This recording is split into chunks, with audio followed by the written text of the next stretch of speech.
Because how many Taylor Swifts do you have just singing in their garage that no one will ever know about? Well, what good is it going to do the world if no one knows about you? Welcome to the Kingspiration podcast. This is the place where you'll learn how to get unstuck and gain momentum in your life and business. Each week, we tackle the real aspects of entrepreneurship, personal development, relationships, and fitness. I'm your co-host, Ethan King, from Atlanta, Georgia, USA, entrepreneur, TEDx speaker, and best-selling author of Wealth Beyond Money. And I'm your co-host, Justin King, no relation to Ethan, from Cape Town, South Africa, entrepreneur, speaker, and business growth strategist. Our journey crosses continents and cultures, sharing wisdom and experiences to propel you forward. Welcome to Kingspiration. Let's start the conversation. Today, Ethan and I are going to be having a riff around what it is that we are reading at the moment and what is really jumping out from the books that are on our Kindles, on our desks, on our phones, on our laptops, on our iPads, wherever they may be these days. So, Ethan, do you want to kick us off? What is it that has caught your interest at the moment? So Audible is my main go-to. And right now I'm looking at my library.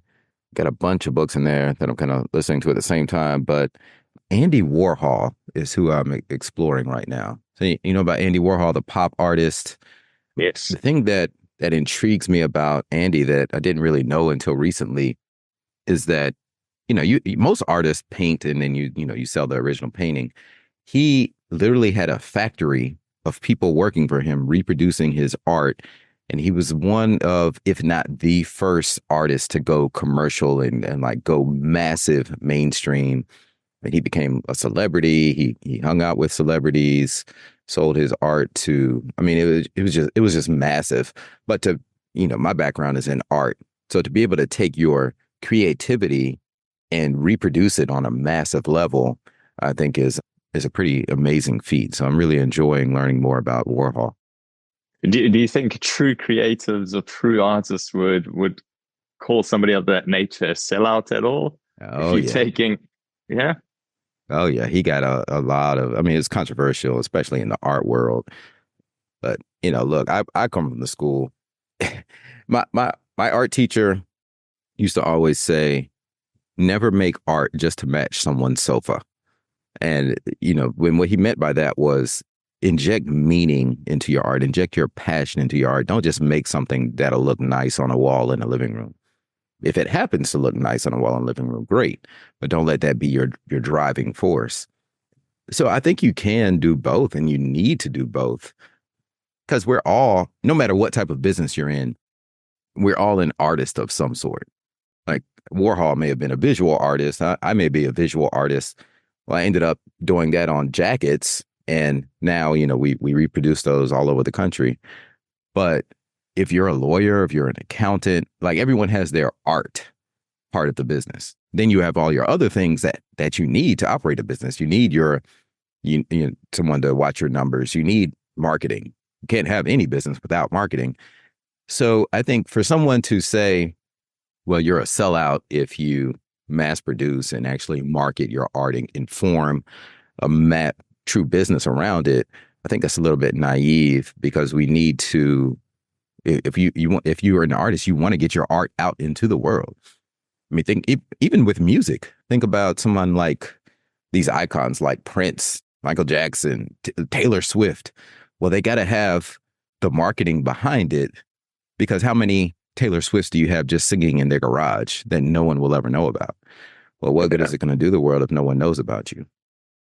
Yeah, I completely agree with that.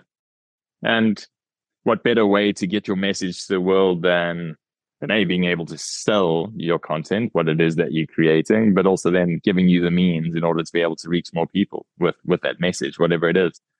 And I think the same translates to business when we speak about needing to run and wanting to run a profitable business. That does need to be a huge priority because you then have more impact. You're able to live your purpose.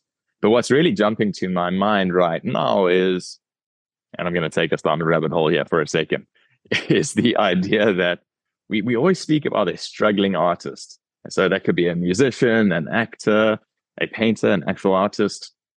And there's something romantic or glamorous around being a struggling artist. I don't know if we give that same, what's the right word for this? That same respect to struggling entrepreneurs or people that are trying to build something themselves.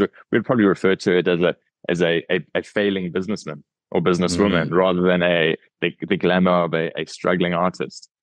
Do you think that's true? Yeah, I don't know. When you say struggling artist, I picture like the super talented guy. I don't know if you have this in South Africa, but in some cities in America, like there'll be someone playing a violin in the subway and for tips money. Or I saw these guys in, yeah. What do you call them? Buskers. Buskers. Okay. Buskers. Buskers. Oh, okay, I've never heard that term. In Washington, D.C., I saw these guys playing drums on buckets, and it sounded amazing. And I mean, but they're doing it for tip money. No one else knows them outside of that. We don't know who their name is. We can't go buy their album. So it's almost like pity. I mean, no one can do that. You can't do that in business. Let's say you're a solopreneur and you're a real estate agent. I mean, people aren't just going to come give you tip money on the street. So you are, in a way, you are kind of struggling if you're not marketing and getting new business in the door. That's an interesting metaphor there. Yeah, I suppose the struggling business person is the individual who is willing to go to the Saturday morning markets, put up their stand. They're wanting to get into the fashion industry, put up their stand weekend after weekend, have their t-shirts, have their jackets that they've printed, and over time. But maybe that's more closely related to a struggling artist. I don't know. But there's definitely a correlation. There's definitely a correlation between the two. Definitely. And that's why I teach marketing, because every business, I mean, really, it's 90% marketing. You can be the 10% of the business, whatever you're great at. If no one knows about you, it doesn't matter. So you got to put 90% of your efforts, whether it's you doing it or you're hiring people to do it. You know, you don't just need to show up at the Saturday market with your clothes. You need to be on every social media channel. You need to be running some paid ads. You need to be doing direct mail. You really need to saturate the market if you want to grow and want people to know about you. Yeah. Because the problem most businesses have, as long as you do decent work and you don't suck, the problem you have is no one knows about you. It's just obscurity. So how do you overcome obscurity? Well, you got to just flood the market with attention, because there's so many things competing for our attention these days. And do you think a quicker step to getting the attention would actually be to have the mindset of, I'm going to focus on 1,000 true fans, that concept? Or there are 8 billion people in the world and I want to reach 50% of them, because that's overwhelming. So I would like to think that actually by honing it or really becoming laser focused on 1,000 true fans, that's probably a quicker step to going viral as such and reaching a far larger audience. Well, for sure. And most of us don't have the budget to expose our brand to 4 billion people, right? I mean, you need deep pockets to do that. So yeah, going after 1,000, even if you start with just 150, and just really, really create raving loyal fans, that's probably going to be the best way to go about it. Amazing. Sorry, I took us on a bit of a tangent there, but it did bring up a few thoughts. Yeah. So what are you reading? Right now, I'm reading James Dyson's book, Invention, which is his, Invention, a life of learning through failure. And he has been an individual. So for everyone listening, James Dyson, the founder of Dyson, essentially cyclone products, but vacuum cleaners, fans. Ethan, you made the comment that he made fans cool. He made those kinds of products cool. I've got a group of mates. This is how cool he has actually made these products. I've got a group of mates whenever we get together for lunch or dinner, one of the first topics of conversation that comes up, and this is a group of guys, the first conversation that comes up is, guys, has anybody else bought a new Dyson vacuum cleaner? How amazing are those things? You feel like Tomb Raider or something when you grab this machine. But yeah, yeah, the story about James Dyson is just incredible. And I mean, this stat alone tells you the story. He spent about, I think it was between 3 to 5 years. He would wake up in the morning. He would go to his little shed at about end of his garden that he'd converted into his studio, where he was building his inventions, and he would prototype his little cyclone machine for his vacuum cleaner that would remove dust particles. And he prototyped 5,126 of these before he got it right with his 5,127th attempt. And that was his dedication to his craft, to his dedication to the belief in himself that he could make a better product than was out there already. But this was off the back of just living off his mortgage, being in debt until he was 48 years old. He's now worth about 15 billion. He's now worth about $15 billion. Still the sole owner of his business. He went through a bad experience where he lost a prior business, lost a patent, a design that he had come up with, and he said never again. So, like, just an incredibly inspiring story, and just an incredibly interesting story. And I'm only about a third of the way through it currently, so I've got lots of interesting reading left still to go. Man, you telling me about it. I just downloaded the book, and it makes me think about so many things. One, it's the power of persistence and perseverance. It reminds me of Edison's story. Like, I think he had 10,000 different light bulbs before he found the one that worked. So just keep going. You know, when you have that passion for something, you know it's going to work. Just don't stop and keep going. Two, it makes me think about the power of brand, because when it comes to vacuums, you have every other vacuum, and then it's like, oh no, I own a Dyson, and I have a Dyson vacuum in there. People don't even call it a Dyson vacuum. They call it a Dyson. Yeah. So the power of that one name, because it is so revolutionary. I mean, vacuums have been the same for years, and then he revolutionizes something that's a common household product and made it actually cool. I have a Dyson vacuum, and I have a fan in my guest bedroom. And this thing, look at the power of brand. These things cost 10 times more than your average fan. You can buy a fan for $30, but a Dyson's going to be $300 or more. But it's so cool. It doesn't have any blades, and it looks sleek. It looks modern. Oh man, I love it. Yeah, so many things. I can't wait to dive into that book. What a story.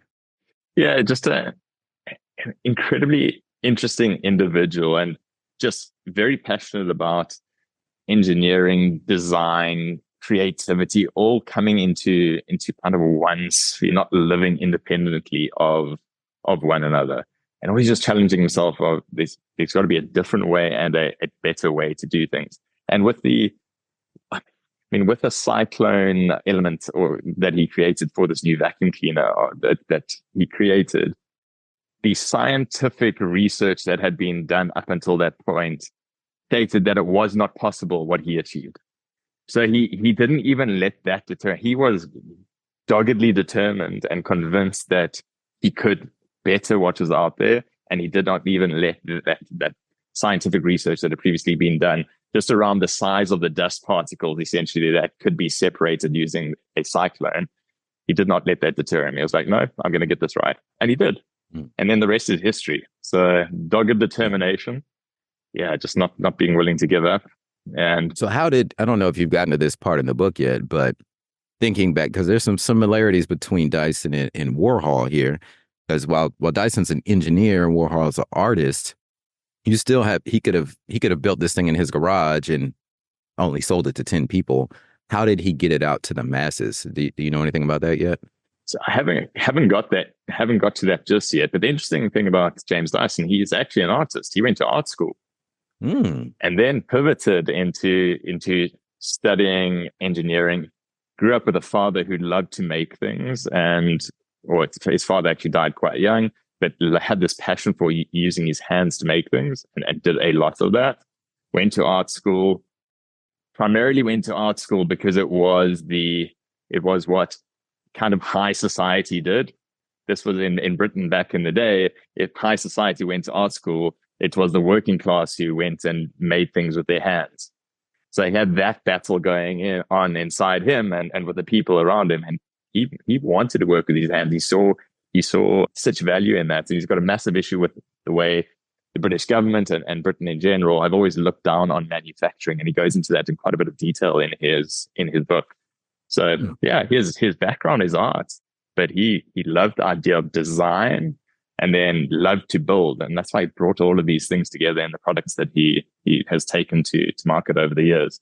I haven't got exactly to that point in the book, but he has alluded to the fact that he went the licensing route to start. I think what he actually wanted to do was build or create the technology and then sell it on and not have to worry about taking to market and all of that, because he had tried to do that previously and it was incredibly difficult.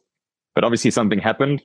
I haven't got there yet, which changed that slightly, and he's now still, he's got this global entity, actually headquartered in Singapore, interestingly enough. They're no longer in the UK or in Britain. And also not manufacturing. I was just in Singapore. I wish I could have toured his business. That would have been awesome. Yeah.